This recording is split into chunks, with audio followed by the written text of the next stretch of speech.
Good afternoon and welcome to RUSI or RUSI's online presence for this event under the Rebalancing Expertise in Defence and Security initiative. We're going to be discussing diversity and inclusion policies in practice today with some reflections from the UK national security community.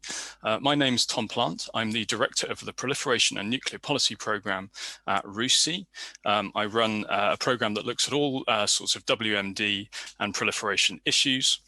And as part of that programme, RUSI committed to joining the Gender Champions in Nuclear Policy initiative last year, which this initiative, REDS, is part of. REDS, as for those of you who haven't looked further on the webpage, is a cross-RUSI recognition, really, that we've got a community in the UK where the voices that are contributing to important conversations and defence and security debates in our field are perhaps not as diverse as the populations that they purport to represent. And so this is our efforts to try and provide platforms, discussions, solution-focused conversations about these important issues.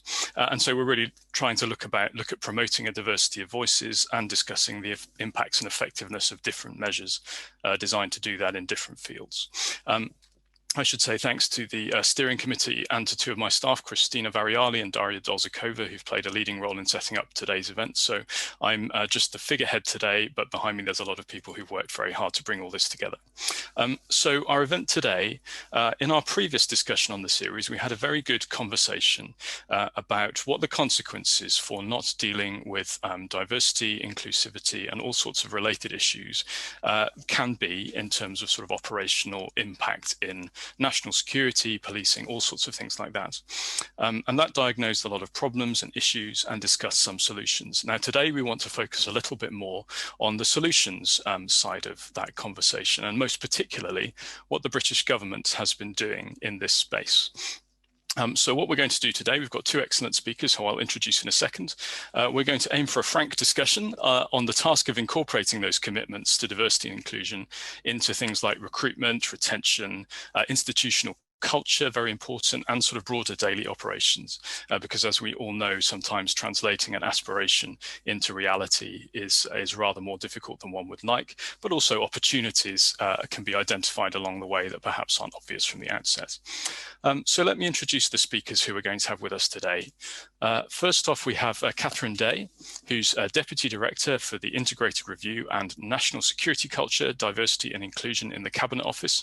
She has had a tremendously interesting career, which I won't attempt to summarize completely, but I'll just pull out some highlights so that you all know where she's coming from. A long career in national security and various international roles. She was one of a team of 4 that established the stabilization unit, about which I'm assuming that many of you in the audience will be aware. She worked on the British government's 9/11 crisis response, has led work on the EU external relations, worked in the European Commission, and she's worked in Parliament, Afghanistan and Iraq, where if you ask her very nicely, she might tell you about a information program that she produced for the government broadcasting into Iraq later on. Maybe that will come out in a bit. So Catherine, welcome to you. Very much looking forward to hearing what you have to say. Our second panelist is Martin Short, who is Head of Wellbeing, Diversity Inclusion at Defence Intelligence. Now, Martin has also had a pretty interesting and varied background. He trained and worked as an archaeologist before joining the British Army, where he served as an officer for 8 years. After that, spent some time in the private sector, but now works in the MOD as a civilian. Having been seconded to the What Works Centre for Wellbeing in 2016, which had been established by the PM 2 years previously to look at evidence-based policy on improving wellbeing in the UK. He's developed and implemented a wellbeing programme for the Chief of Defence Intelligence, which is now being implemented across the rest of UK Strategic Command. And so Martin has a very much sort of operational issue on the ground, as it were, insight into how these issues might be taken forward. So the format today is we've got an hour. It's a pretty informal discussion, and I would encourage those of you who are listening in to use the Q&A function to ask any questions that you might like to put forward. We have a team behind the scenes that will be looking at those, moderating and flagging them up.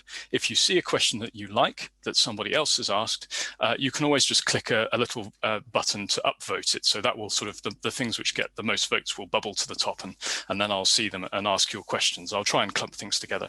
And you can ask your questions anytime, actually. If you have things that you want to ask, you know you're going to want to know, feel free to put them in now. And I'll just put them to the speakers at the appropriate time.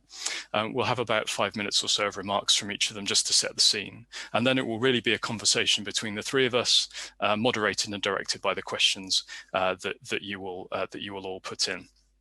Today we are on the record. I think there will be an audio recording available of this for this session subsequently, but so everything that you ask and everything that the speakers say will be on the record.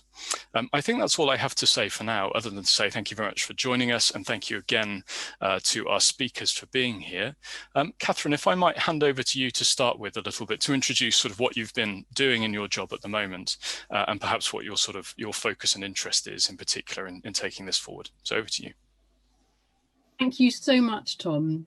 The first thing I wanted to say is that I'm so glad that RUSI's doing this. It's so important, and these cultural diversity and inclusion issues need this sort of rigorous treatment as part of and not separate from the actual business of government.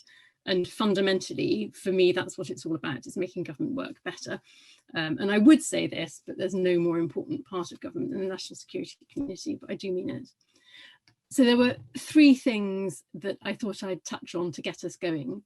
I'm a huge fan of the interactive potential of things like Zoom, so I'm actively up for seeing comments flash up in the chat as we go. The three things that I thought I'd touch on. Firstly, my personal approach to the work that I've been doing for the last couple of years on culture, diversity and inclusion across the national security community. Secondly, I thought I'd describe how we've so far gone about developing that collective approach across the community and a bit about what that looks like. And then I thought I'd chuck in a couple of examples to help get the conversation going. And then I hope that we can move into where all of this might go next as we get into discussion.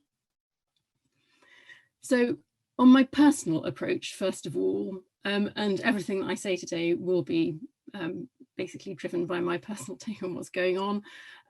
It's driven by three things which won't be particularly surprising. They basically drive everybody: my knowledge, my experience and my values.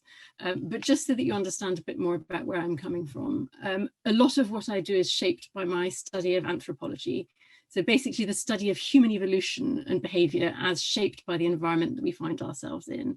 And I don't think that government's any exception to needing to think in these sorts of ways if it's going to be productive.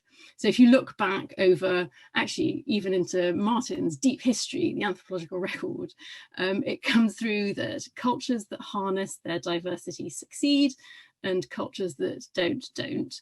And often governments tend to be a little bit behind the curve in thinking in these ways. So there are a couple of things worth sort of touching on that relates to this anthropological approach and how I've seen it play out in my experience in government. So the big thing that comes to mind always is Chilcott's inquiry into the Iraq War.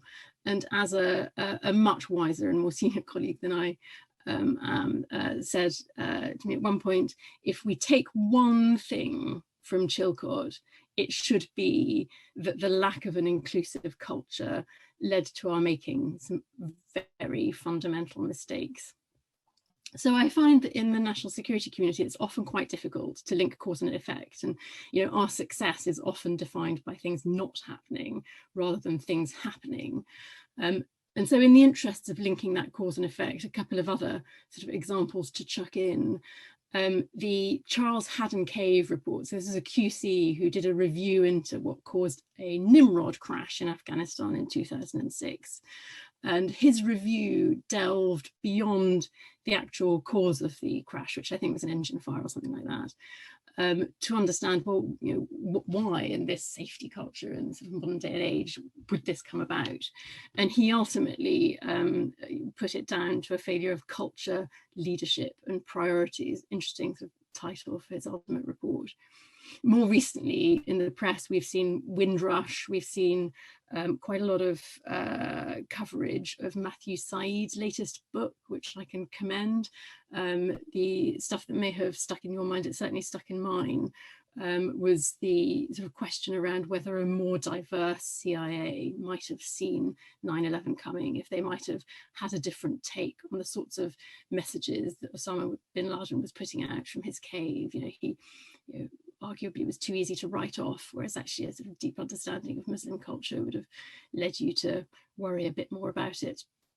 I think in your opening talk, you had a Home Office colleague along who mentioned the, I think she sort of said something like terrifying lack of Muslim colleagues in counterterrorism, and that speaks to that.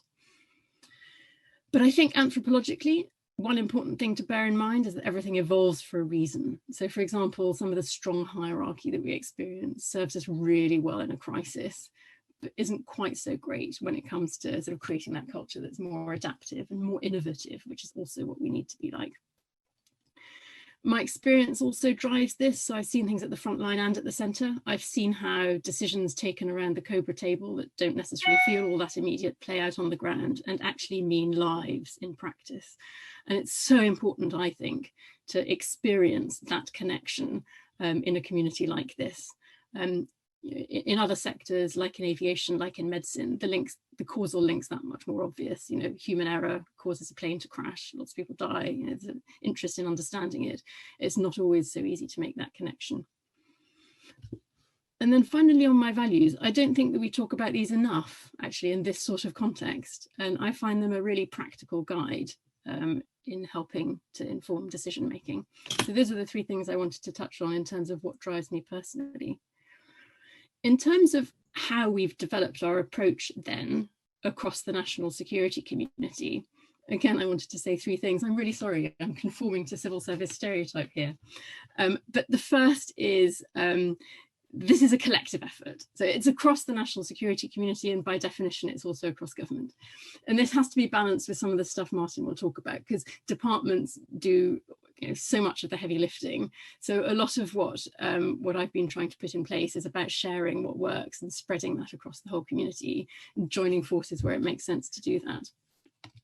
In terms of how we've defined the national security for these purposes, well, it's kind of like ever expanding. Isn't there a sort of fundamental law of physics that speaks to this? But as we've seen with COVID, it's expanding all the time.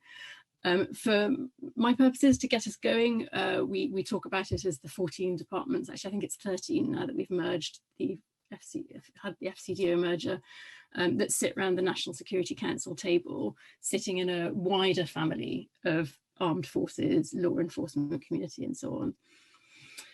And then it's very important, with this sort of collective thing in mind, that we work with the civil service. So there's a whole pile of work going on in culture across the civil service. There's a culture model that's been developed, sort of based in complexity science. And we've got a cross civil service culture observatory to help us all understand how these sort of patterns that define how effective our culture is or not play out in practice. Secondly, in terms of our overall approach, this is above all about impact. So we've had national security advisors stress quite rightly that the diversity and inclusion agenda is mission critical. Other colleagues have said, look, if our culture is underperforming, we're underperforming. So we're thinking about diversity in its broadest sense. This is about absolutely diversity of experience, perspective, background, but also cognitive diversity, age diversity, the ability to look at things in different ways and not necessarily take things as they are, so challenge. Thirdly, we're thinking about culture in the round and diversity and inclusivity as part of that.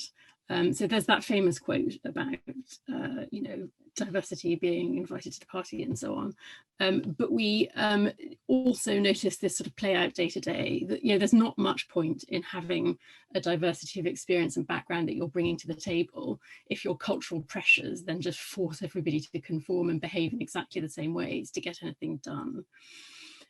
So we need to be sort of balancing things a little bit and recognizing that pressure to conform that every large organization experiences, and thinking about ways to get around that.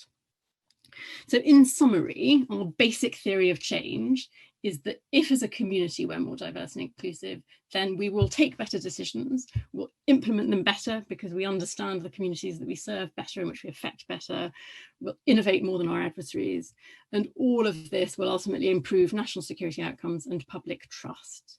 Now, understanding then is crucial in getting to that first base. So we'll never become more diverse and inclusive unless we really get what it is that we need to change to get there.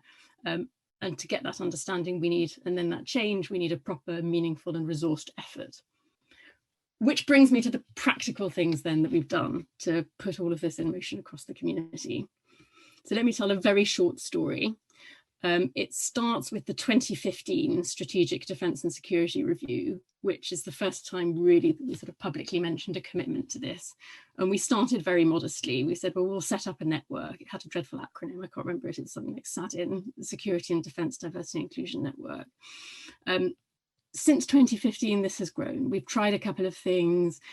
We've set up a shadow board, which is brilliant. To bring a bit of diversity and challenge into decision making, and it's really qualitatively changed the discussions that we have. We developed an internal toolkit to help people to understand what they could do, and the thing about culture, diversity, inclusion, everybody plays a part, so we need to empower everybody. So there were a few initiatives here and there. Then in 2019, the Intelligence and Security Committee in Parliament did a report into how diverse and inclusive we are as a community. And really upped the pace here. And in responding to that, the government, the then National Security Advisor and Cabinet Secretary, Mark Sedall, appointed his deputies as senior sponsors. I took up my role and we got a bit of a programme going, which roughly speaking had I think about it in 4 prongs, basically. The first prong is all about building that understanding in a methodical way. So getting the data in, getting the evidence base in. So across the community, we did an assessment of diversity and inclusion. We had input from the private sector, from charities, from international partners. The Five Eyes were really interesting on this. And we also put together a data pack so that we could monitor how we were doing over time. Second thing, we needed to build a grassroots movement to actually generate change. So we had that SADIN network. It was about 30 people when I arrived. It's now 900 and growing. And that's all about empowering people and encouraging people to create change where they are. Third big thing, leadership. We needed consistent messaging to be coming out of our leaders. And we started developing a collective program to target the things that need that collective focus. That's stuff like the workforce, processes like recruitment, where we've literally just launched a cross-community website to target Black and ethnic minority, younger people, and track them into the national security community. We've done a lot of work on vetting transformation. We're trying to be much more open and transparent. And this is one of the processes that's often cited as a big barrier to helping us to become truly diverse and inclusive. We've got a public charter now up for vetting on .gov.uk. We've got an initiative up and running to clear people who are from ethnic minority backgrounds in advance of their getting jobs, and this is different. It used to be job dependent, and we're doing some research with Sheffield to help take this agenda forward. It's also about the pipeline, though, as you were saying, Tom, the development of people and the skills. And in the integrated review, what I hope we'll see are a couple of really quite big strategic initiatives that will help to actually take this to the next level. Second thing, the collective focus is building that understanding across community. We have a senior responsible owner, Richard Riley. He's wonderful. He's the Director of Strategy at the National Crime Agency. He writes regular updates. He gets out the results of our culture inquiries, our diversity and inclusion data packs, our cross-community analysis out to that senior readership so that they're working with the same information. Third big thing on the leadership agenda, culture change. So the sorts of things that we need to achieve culturally are sparking innovation. We need to shift our systems. We need to get much more flexible, more networked, more resilient. We need to be able to produce that requisite variety that people talk about to counter the complexity of today's challenges. And we've been trying some things here. So we've had a collaboration going, for example, with the Policy Lab. The Policy Lab, again, brilliant bit of government that brings these design approaches to help us to innovate a bit better. one of the projects that they've got up and running at the moment. And I think some of your colleagues, Tom, I hope, are taking part. I know Suzanne has been. We're running an experiment to see if we can constructively sort of bring in sort of crowdsource ideas and creativity. We're calling it COIN, so for collective intelligence, to see if that can help policy making. We've run some experiments with speculative design, sort of trying to encourage the people doing the integrated review to challenge their assumptions. And then we've run this culture inquiry, with the idea being that we get a continuous cycle of inquiry and then action up and running. It's not really separate, all of this, though, or it shouldn't be. So we've tried to build it into day-to-day strategy and policy making. So integrated review processes, for example, I really hope that will show. We've done a big push on diverse evidence sources and red teaming and that sort of thing. The final thing on the collective agenda is that we've really tried to reach the change makers, the people sort of in the middle who actually make things happen. So we've got, as well as our senior responsible owner, we've got a couple of champions. Shazad Chirania, the Director General at the Attorney General's Office, is our brilliant race champion who's really sort of put oomph into that agenda. And the equally wonderful Ben Merrick in the FCDO is our National Security Community Disability champion, who's done a huge amount to make our workplaces across the whole community more accessible, building on bits of good practice that people like Martin have been doing. And we've set up various initiatives like reverse mentoring and so on across the community. I've gone on for longer than my allotted 5 minutes. So just in conclusion, we've really focused on how we bring the whole system through to working together and making it work better. And we see diversity and inclusion then as critical to that. But ultimately, we're only as good as the humans within our system. And there's always a reason as to why, a human reason as to why we succeed or fail.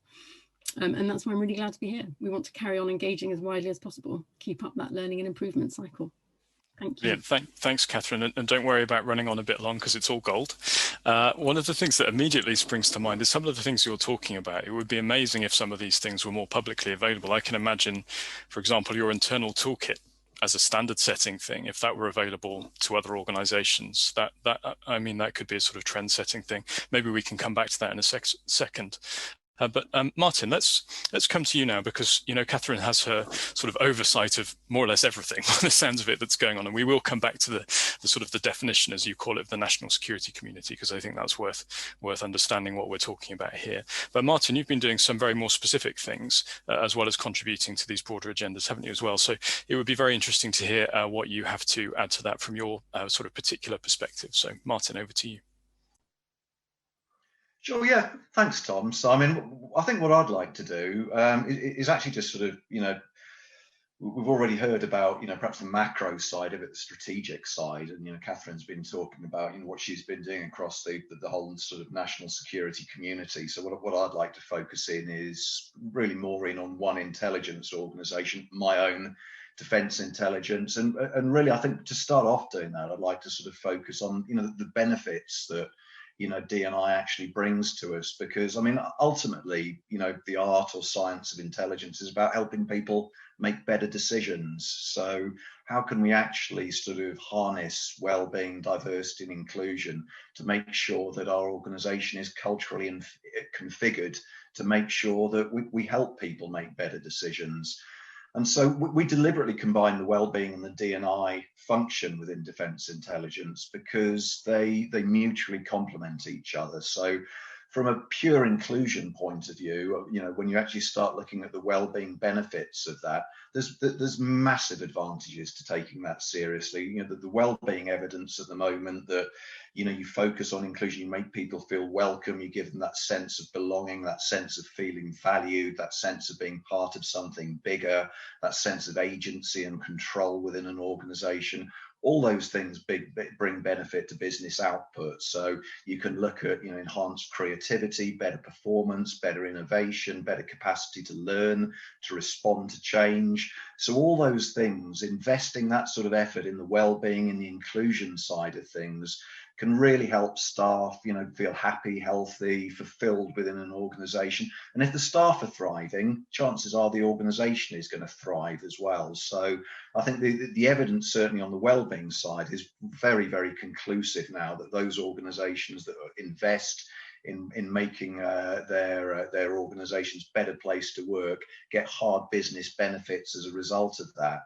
Now, flipping over onto the diversity side, I mean, I think inclusion, wellbeing education for everyone, understanding the benefits of inclusion for everyone, can actually sort of also help us understand why that diversity element is so important as well. And I think when you look at the sort of rapidly evolving threats, the changes that the UK government and the intelligence community in particular has to deal with at the moment, you need people who are at their best, people who are not slaves to inboxes, people who are able to take a step back, to think, to see the wood for the trees. But also, we deal globally. So as a white English male, my capacity to understand what's happening in bits of the world I'm unfamiliar with is actually quite limited. And so if you've actually got people who are familiar with those areas of the world, ideally grew up in those areas of the world, understand all the cultural nuances, there's massive benefits for sort of getting those sort of people within within your organization.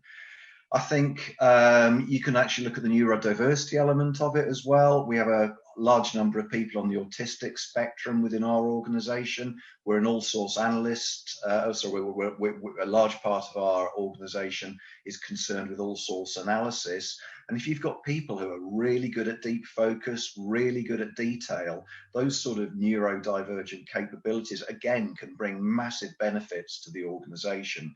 So in terms of some of the things we saw from the likes of the Butler report, the dangers of groupthink or not sharing information with people who could actually sort of broaden the perspective. I think again, diversity, like wellbeing, brings massive business benefits. I think the timing for this event is also quite interesting for us in defence intelligence, because we're actually just on the eve of launching our new diversity and inclusion strategy.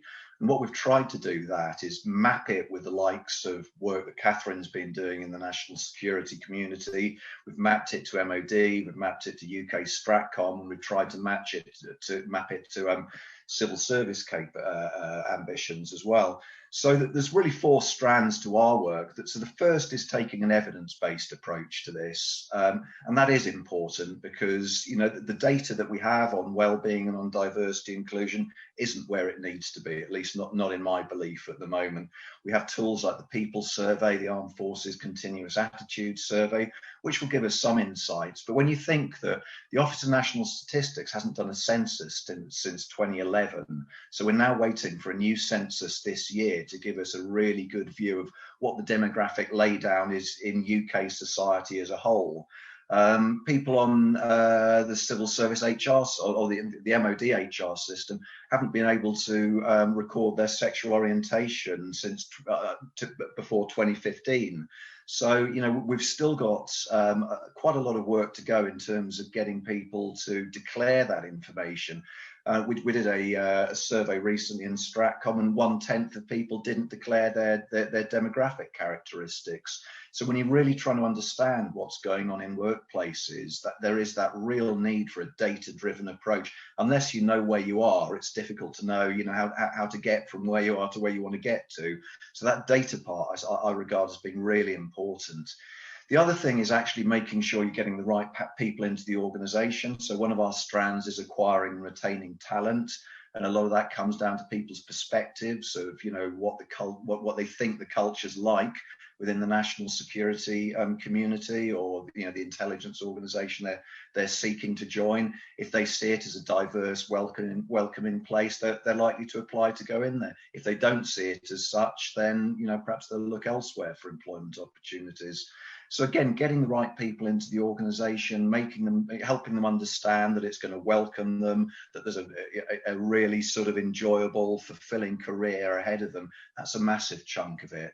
And I think once people are in, you've got to keep them in as well. So there's that creating an inclusive culture element, which is another strand as well. So actually making sure that everyone feels they're sort of part of the bigger mission, everyone's welcome. And I think there are elements at the moment. We have got a journey to go with it. And I think, you know, if you're in a ethnic minority group, you're the only person on a floor plate who's black and female, there are no role models to look up to within the organization, then yeah, it's going to feel a little bit uncomfortable. So I think that creating an inclusive culture is a really massive piece to it as well. And I think finally, and I think the tricky one is actually just sort of getting representation right. You know, we haven't got it right at the moment. There's a big gap to close up.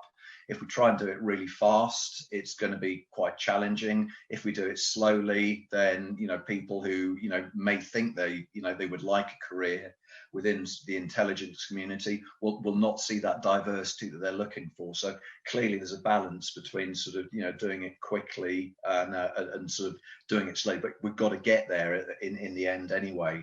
So I think, you know, those 4 dimensions for us are really, really important within the organisation. But what we try to link things through is not only the moral, you know, background behind this. It is the right thing to do, you know, to have your organisation reflect the diversity in society. You have to have workplaces that are fair, that provide equal opportunity for all.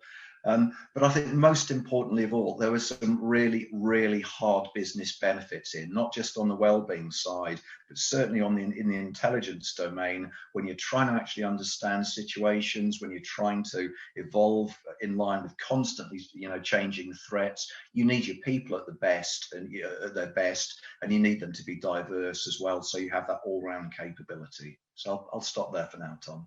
Great, thanks very much, Martin. That was exceptionally useful, actually, and gives us a bit of a nice segue. We can already see a bunch of questions coming in, which were great. So to the audience, please keep them coming. I'll try and cover as many as I can in various different ways. But there's one theme I would pull out of both of your presentations and also the questions here. I mean, the talk around culture is really important, I think, because, I mean, to take the example of, you know, let's say unconscious bias training, for example, which is kind of in the news a lot at the moment for various reasons, you know, it can be very effective in some circumstances, but equally there's some research which talks about, you know, if implemented in the wrong way, potentially it has negative outcomes, possibly because of cultural acceptance, preparation, and things like that. So one of the things I wanted to sort of ask you to go into a little bit more detail on is things like, you know, what, you know, Catherine, you talked about assessing, you know, taking a cultural sort of temperature, as it were. To the extent you can lift the lid on, you know, what that found, that would be really helpful for us to understand, I think.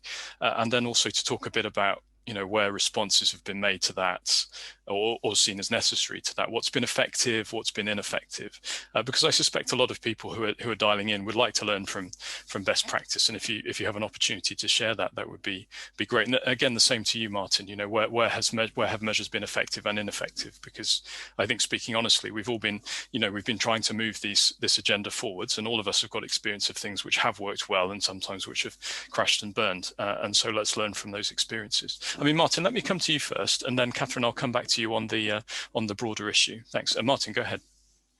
Well, I think, you know, this sort of, you know, brings me back, you know, really to what I was saying a little bit earlier on about that evidence-based approach. You know, if you want to make good decisions, you know, I think if you want to make good decisions in intelligence terms, you need good information. If you want to make good decisions about diversity and inclusion, you need good evidence on that front as well.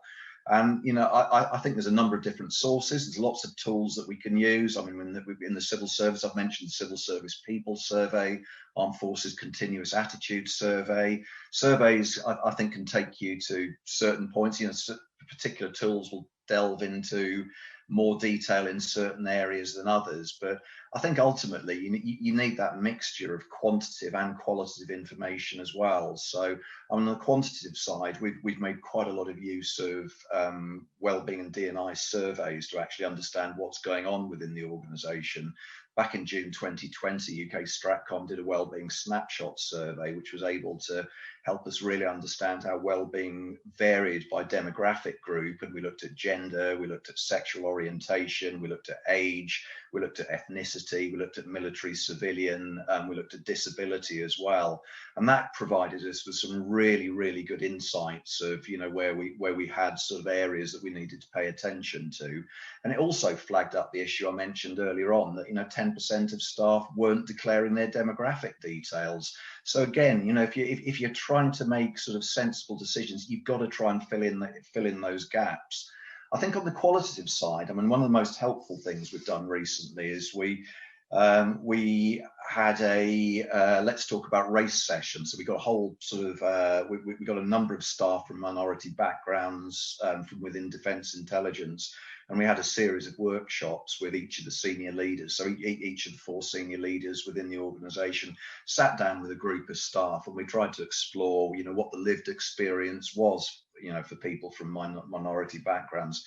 Unfortunately, one of the things that we found, the actual incidence of, overt nasty racism or sexism was thankfully quite low. What we did, manage to pick up was just the microaggressions, the careless comments, which would have a effect on perhaps 1 or 2 people in the team, but not on everyone. So there were a few, there was a big piece about, just sloppy language, people just being inconsiderate and not having empathy in terms of how they used language. And, we all get caught out by that from time to time. I mean, I was having a chat recently with, the head of the MOD race network, and, we were using the word nitty gritty. I mean, we got a slap on the wrist from someone who actually knew what that meant. But until that point, I hadn't realized that nitty gritty referred to slaves from the lowest depths of slave ships who were covered in sort of lice and filth. So it's actually quite an emotive word. And if you're tossing it around sort of and not really understanding what it means, then, you can inadvertently cause slight to people. So, I mean, I think on the one side, it was reassuring that, most of our issues seemed to be down to sort of clumsy language and ineptitude rather than sort of, a deliberate intent to sort of, upset people. But it was quite an eye-opener for us. I think the other thing that came through was the sort of the feelings about how reports of bullying, harassment, and discrimination are dealt with. So I think, there is a big piece there for organisations that if these things are happening, you don't move the victim on and then just try and hush it all up. You don't try and treat the symptoms of the disease. You actually treat the causes of the disease, and that means actually going for the perpetrator, the people who are actually causing this. So I think the way in which these incidents are dealt with is very important indeed. And I think also that there's an element of, just trying to make conversations about diversity fun. We tend to sort of frame them very, very negatively. Quite often it's always a negative response. And I think one of the things that we're really going to be trying to do with our new strategy is actually open up the opportunity just for higher quality conversations and dialogue, so we can actually get those unintended sort of slights or those sort of miscalculations cleared up, so that people actually can understand that when they use certain language or they manage in a certain way, there can actually be an impact. So I think the understand piece is really, really big in this. And I think that the other thing, when we're actually trying to do change, I mean, I always have a metric that, I'm trying to change anything, I'm dealing with sort of 3 different constituencies. I'm dealing with the people who get it instantly, the people who are on side. And, I attend a lot of wellbeing and diversity and inclusion events. Quite often I encounter the same people time after time. It's the same women, the same ethnic minorities, the same people from the LGBT community, and a few people from the HR profession sort of thrown in as well. So that's the one constituency that gets it immediately. On the flip side of that, I think you've got people who are never going to get it. They're never going to buy into it. Fortunately, I think that's quite a small group of people, but there are people who, and I just don't think are ever going to come on board, with a lot of the stuff that we're trying to do in this area. But in the middle, I think you have the swing voters, as politicians would probably put it. So you've got people who will respond to a rational argument. They'll see the business benefits. They'll see the moral drivers behind it. And then they will come along too. And I think one of the things that we really want to do with our strategy from now on is actually target that middle group, not the people who've got it already, but the people who really need to understand why this is good for the organization, why it's good for their team, and why it's good for every individual within the organization as well. So I think that measurement, that quantitative, that qualitative approach, once you're actually starting to get that understand piece, I think you can make far better decisions and you can make far better policy as a result of that.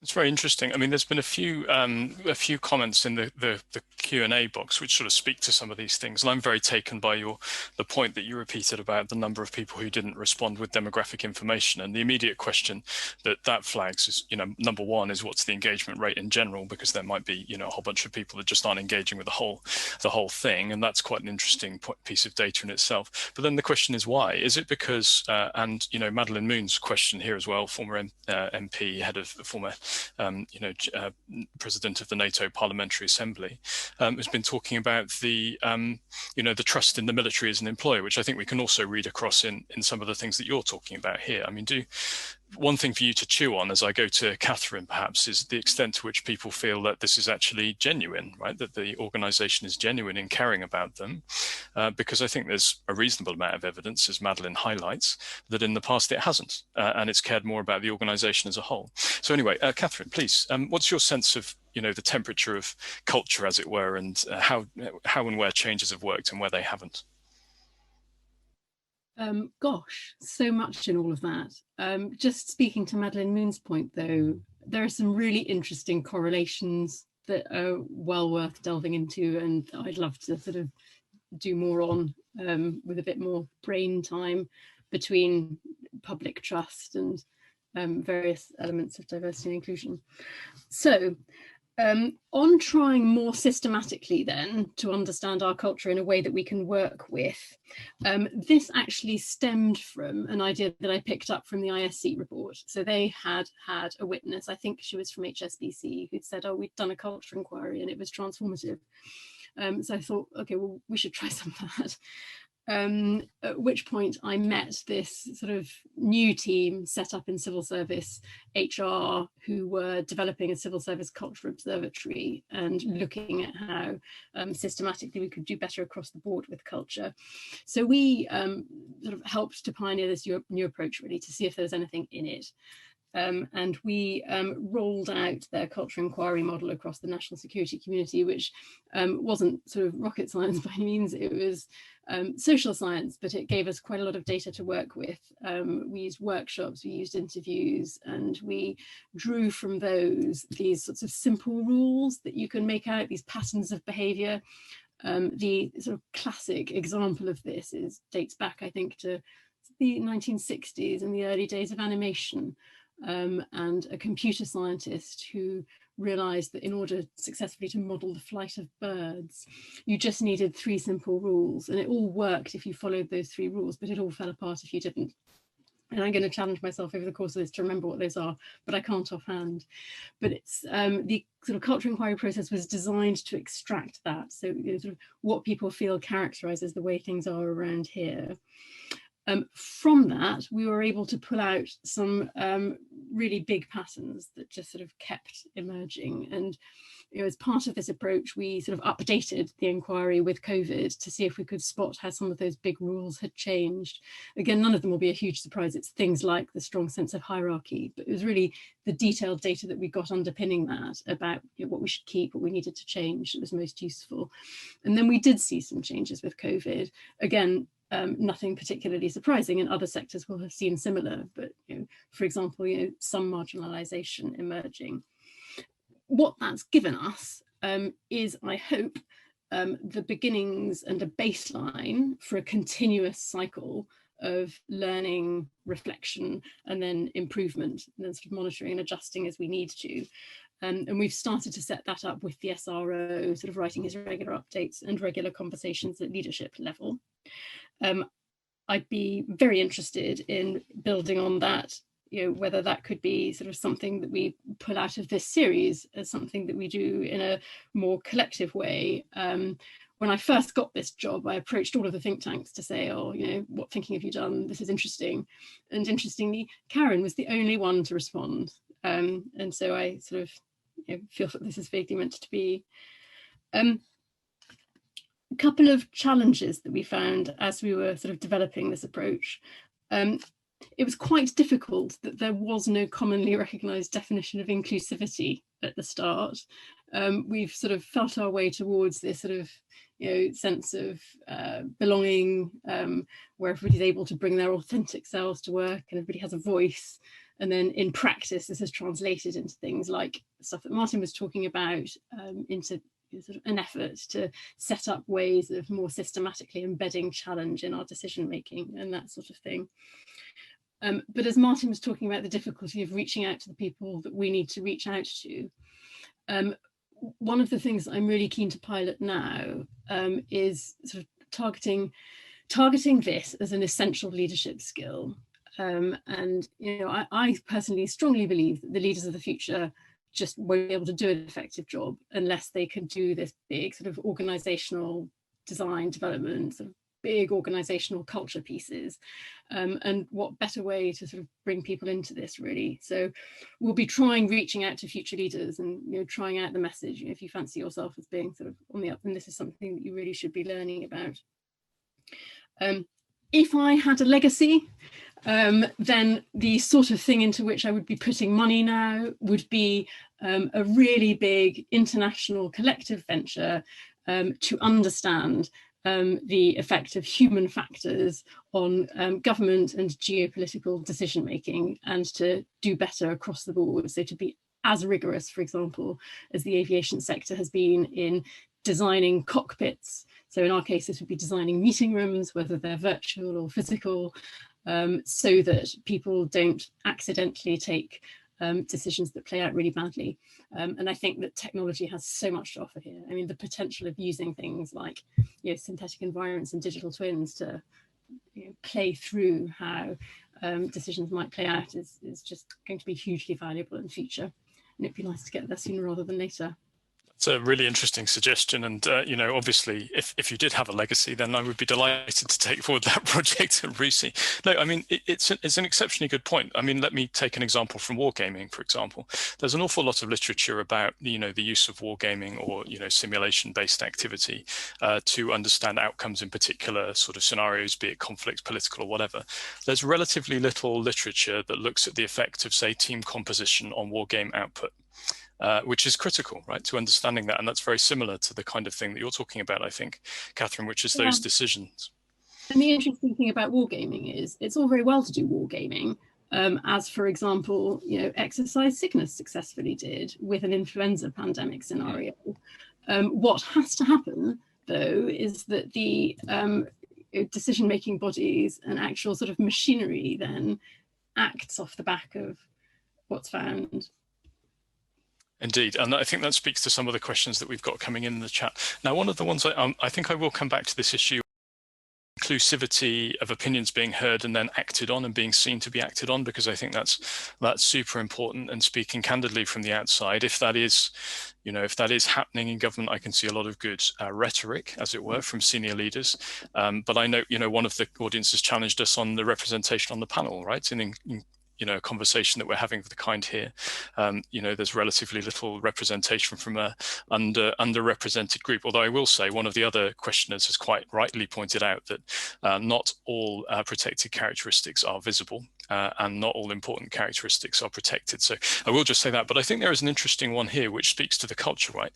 Bernard Hogan-Howe in our last conversation talked about the need to turn this around quickly, but of course, from his perspective, the sense that without sort of targeted recruitment, targeted promotion, targeted drawing in at even higher levels, it would be very difficult to do that rapidly. And to some extent, for example, I'm sitting in this chair because I have had a career which has brought me to this point. That's reliant on the sort of 15 years, 20 years that's come before that, and the same for you and Martin, Catherine. but one can imagine how different culture might produce different people in our position who are able to speak. And my personal answer to the question there is, of course, I'm delighted as a white guy to be able to talk about these issues and to try in my own way to champion them. But I'd always cede the floor to somebody else who wanted to put that in as well. But I mean, Martin and Catherine, I think that's a fair challenge. I think there are reasonable answers to it as well. Martin, I know that you have some views on this, which we talked about before. So maybe you'd like to bring those in. Yeah, and I mean, I would like to come back to that target audience thing. You know, we're trying to change culture here, and so let's look at where we're at. We're talking about a predominantly white male culture within the civil service, certainly within the MOD. So if we're trying to change culture, whose opinions are we actually trying to change here? It's my demographic. I think people from minority backgrounds, they get it, they understand it, they have that lived experience of it. But if we're actually trying to change a particular culture, we need to address a particular demographic group. And I think one of the sort of, you talked about a little bit earlier on about how you actually move this forward. And it has to be through action. We've talked an awful lot about this, but what we've actually delivered, I think, is probably a lot less than the talk. And I really do think we owe an enormous amount to the Me Too movement and the Black Lives Matter movement for lighting a fire under this and really getting this going again. There are people like me who've been in this area for a number of years now, and I noticed a real change in momentum behind this last year as a result of those two, big campaigns. And so, we have a representation problem that we do have to fix. And as I've said earlier on, there's a quick way of doing that, which might be, I feel might be a slightly messy way of doing that. There's a slower, steadier way of doing that. I think that might be more efficacious in the longer term. But I think ultimately, you've got to change the culture of organizations. You've got to make talking about race, about LGBT issues, about a whole raft of issues, a lot more comfortable. I mean, I can draw a direct parallel to the stigmatization around mental health. We've made massive inroads of that against that over recent years, but it's taken a vast national effort to actually make it happen. And I think, certainly from, an intelligence perspective, as I said, we need people to thrive. We need them to be at their best for organizations to be at their best. And if you've got people who are hiding sort of mental health issues, if they're hiding issues to do with bullying, harassment and discrimination, you have not got a workforce that's thriving. You've not got a workforce that's going to be at its best, and your organization will suffer as a result of that. So fundamentally, I think we're talking about cultural change here, and I think we do need to focus in on that target audience, which is, for right or wrong, I believe is largely a white male audience at the moment, because otherwise it just becomes an echo chamber.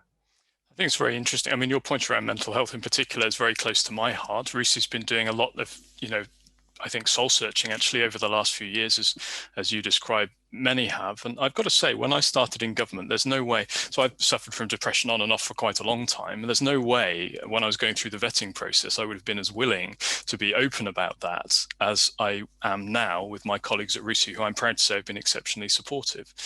So there's an interesting sort of cultural, there's my perceived cultural change, right? Maybe people would have been supportive. I don't know.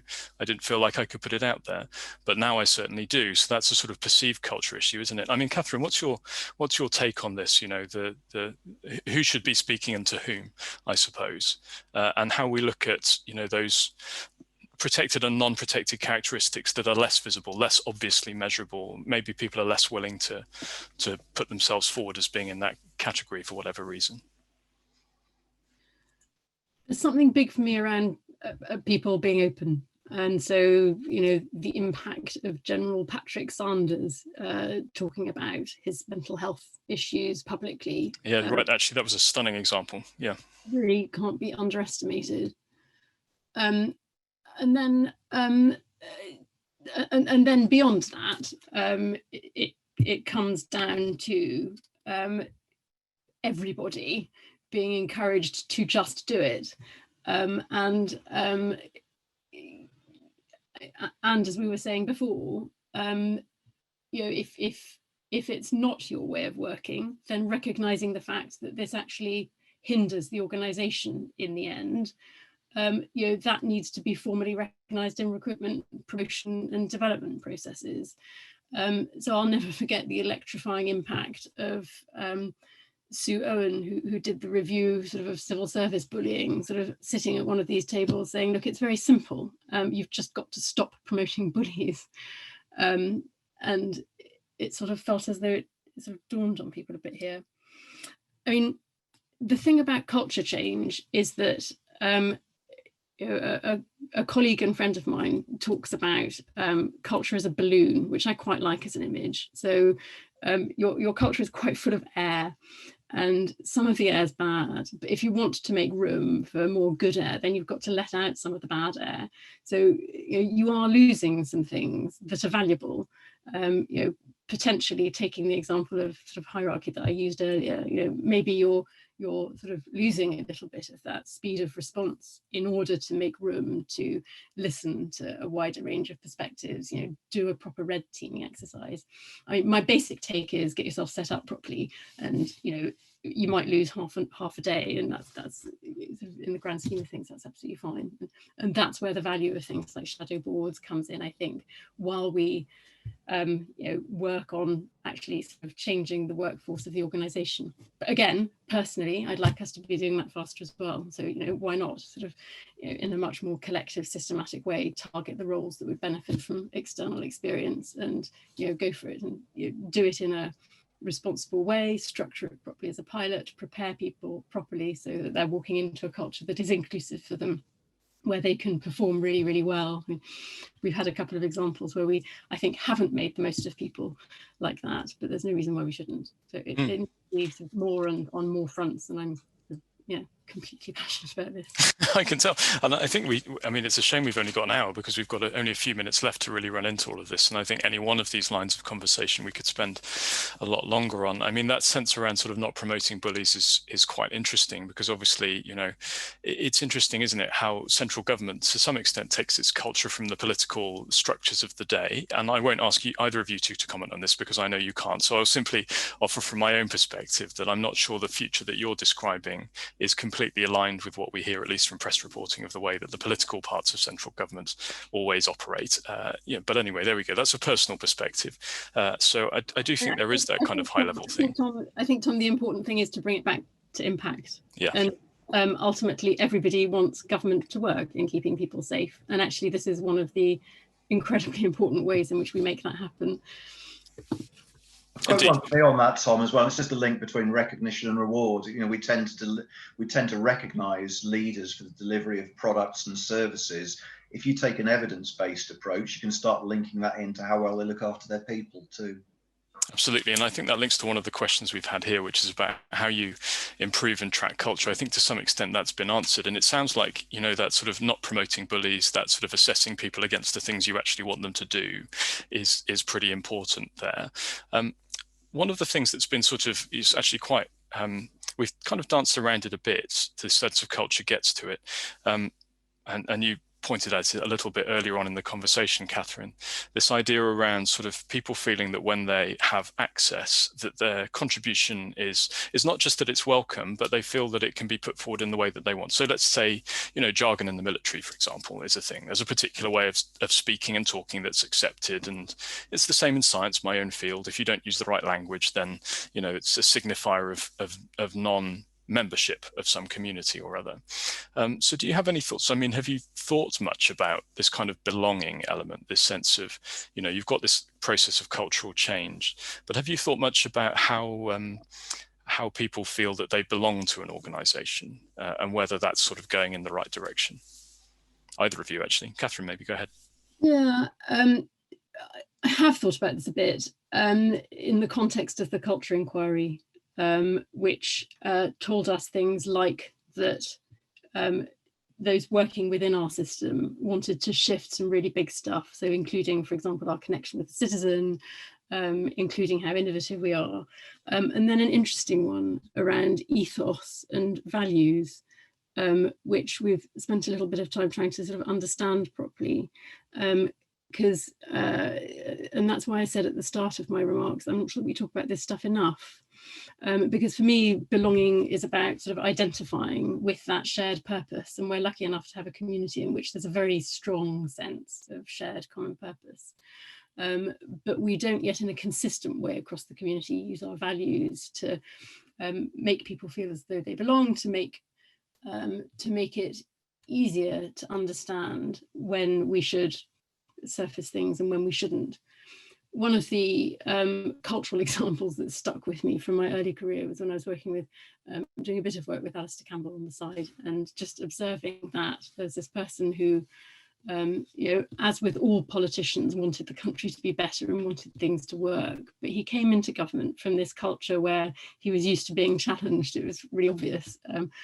It was transplanted into this culture where actually, you know, the Mandarins, particularly in those days, trained within an inch of our lives to, you know, we're sort of accountable to the public through politicians and their spines. So found himself in a culture where actually, you know, challenge wasn't ingrained in the same sort of way, and then, you know, from there I think that the effects were sort of reasonably inevitable.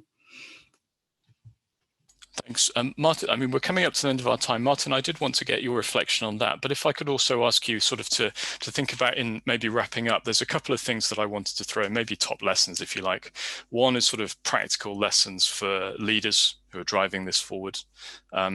You know, what would you look for them to do? What best practice from your work would you like to see spread, and could it be publicized? And on the other side, you know, what's the top thing other than, I mean, you've talked about effects and impact, and maybe that is the answer. But in terms of, you know, those who are the non-believers, as a sort of perpetual optimist, as you have to be as a think tanker, Martin, I sort of don't believe that there's no one who can't be converted in some way. But if they're, you know, if you were trying to go after that sort of group as you identified them, how would you approach sort of turning that around?